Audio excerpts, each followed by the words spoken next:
Good morning, Huntington's Warriors. I'm Brett Pichette, your Huntington's Warrior.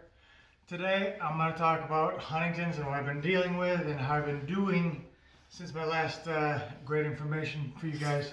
The really awesome surprise that I've had. Essentially, what I've got here is a book about neuroplasticity.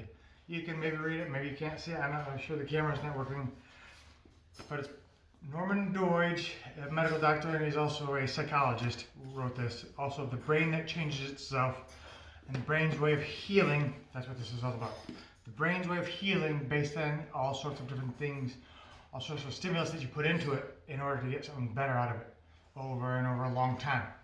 As a child of the 80s, we were taught that you have like 10 billion brain cells and you can't regenerate anything at all. It's all simple and it's all hardwired and you can't do anything about it. Well, we know now that you can do a ton about it.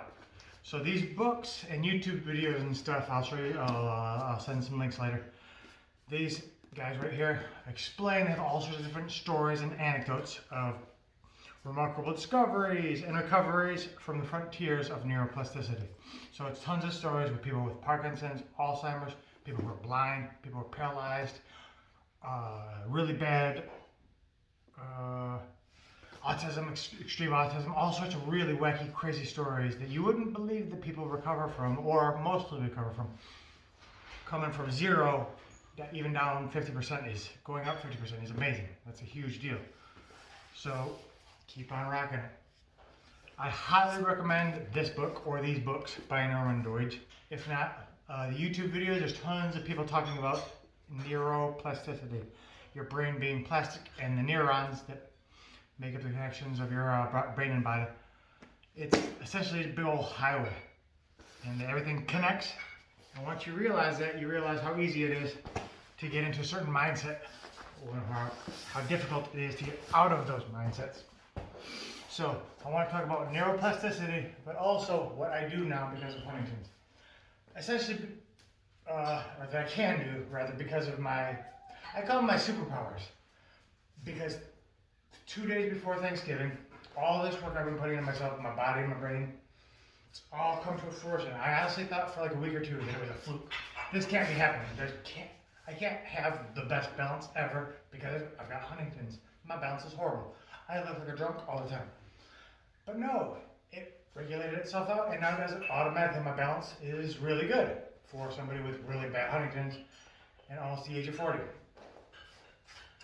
I eat and breathe differently. I use my core to eat food and drink food. Otherwise, it goes down my lungs every time.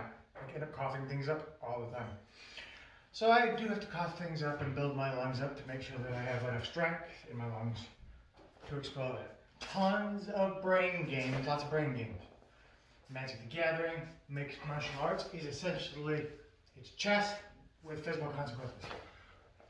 And that, when I'm exercising, when I'm doing really any exercise, what I do, what I visualize, I personify Huntington's disease. Huntington's is out there and I'm running, catch up and find him, and Huntington's disease, as you know, this guy, he's like Hitler-esque, worse than Hitler, honestly. Worse than Hitler, I would say. Huntington's disease as a person destroys millions of lives, destroys hundreds of thousands of people's lives who think that they want to go on, but they can't because they've got this huge dirt cloud over their head, so they can't really live a normal life. And then that's cyclical for families of crazy mental health who don't really get help. And it's a horrible thing for millions of people. They call it the cruelest disease on the earth. I kind of agree with it. It's horrifying to think about, to go through, to see somebody that's going through it. And it's really horrible. It's terrifyingly horrible and it's really, really bad. But this is the first time in my life when I actually feel like I have Huntington's on the ropes. I know what to do. I'm in control. What I do is pretend I'm fighting Huntington's. Throw a few nasty leg kicks because Huntington's is a terrible person. I want him to feel real nasty pain. I'm going to go into some body kicks because I want him to feel horrible pain and body kicks, body punches. That's like white lightning going through you that you want to give up completely on life. And your soul goes out of your body. Body shots are so horrible. And then I'm going to fake a head kick. See if Huntington's down. And put him in a rear naked choke, and I'm gonna hold him down, and I'm not gonna let him go. I'm gonna hold him down until he essentially dies, until he poops himself, until he's unconscious. Done. Huntington's knows I'm not messing around at all. And that's the way you gotta be. That's the way in my mind I view it whenever I'm sparring or running outside or just doing my morning yoga, honestly. I'm fighting Huntington's every time, and this is the first time in my life ever that it's running with me. I've got this guy in the run. Unlike the whole flip around there, it always had me in the run my entire life. I think a huge part of everything that I did was horrible. But I did learn from a lot of stuff. But a lot of really crappy mistakes I made were because I was running from Huntington's. But now I've got this guy in the ropes. Oh, because all the little things I know how to do now. And oh man, I'm ready. I'm ready for the battle every day. And I'm here and I hope to encourage you to become your own warriors in whatever you're fighting, especially Huntington's, anxieties, stresses, learning to get rid of those. The way I grew up, and this is the way we work, crazy mental health, the neuroplasticity that we were talking about earlier, that's building up, it's making super highways like you see when you're driving on the road. You see super highways with tons of room and for tons of huge cars, information going up and down, people traveling the highways going up and down, things getting delivered from A to B, up and down, all around. That's what happens in your brain and your body. When you're constantly thinking negative, it keeps building huge highways of negativity. And it's very easy to access once your body and mind become one, it does it automatically. So when I'm using my right hand to write something, it does it automatically. I'm not really thinking about what I'm doing when I'm writing with my right hand. Because it doesn't want to take off a bunch of resources from your brain, so it makes it automatic. You're not getting the best function out of it. It's not like really precise, but it's automatic. And your brain and body love to do that because they want to save space. They want to save space for up here just in case anything crazy happens. So that negativity pathway was my lifestyle forever. Oh, just spewing out negativity onto the most loving and most beautiful people in my life. Oh, so I had to take a look at it and got tons of help over and over to close that highway. Completely shut her down. Took months and months and months. And then reopened that positivity highway.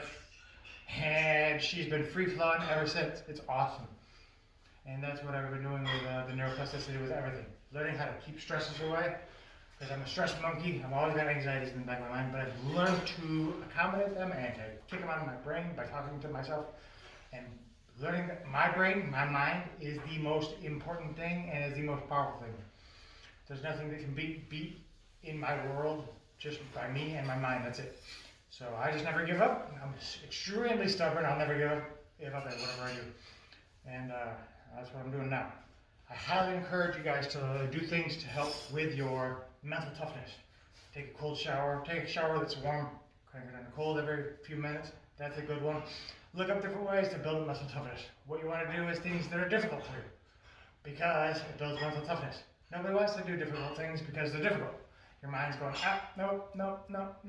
It's got that little switch that doesn't want you to be, it wants you to be comfortable. But it's good to be uncomfortable here and there, quite often. And then you grow from it over and over, and you learn what makes sense, and you learn what doesn't make sense. And what works for you and what doesn't work for you, and it helps keep stresses away, which helps keeps Huntington's away. They're good coping mechanisms. Not the crappy negative coping mechanisms, the crappy negative coping mechanisms that I had as a kid that I grew up with. They're good ones. Learning to cope by writing, by reading, by helping others, by making videos, by doing exercise, by doing yoga, by meditation, candles, all these little things. Writing a diary, planning my day out. That's very helpful too. All these little things, all these little battles each day, planning my day out on my phone, and planning my next day, planning my week ahead. Planning on my phone is vital. Otherwise I get too wacky and too crazy, so if I plan things out, it's not that big of a deal. I use my phone a ton to keep track of everything. I set alarms to set alarms, which is kind of annoying, but it helps keep me there.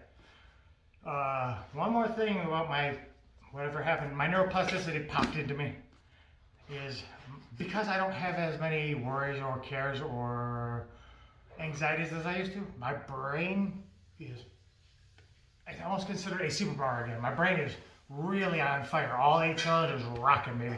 I don't think this is an 8 cylinder brain. This is like a 12 cylinder brain now. This thing is just killing it. So I'm not going to stop. I'm going to keep rocking and rolling, and I hope you guys do too, because you're worth it, and I love you, and I want you to love yourself more. Neuroplasticity, check it out. It's the real deal.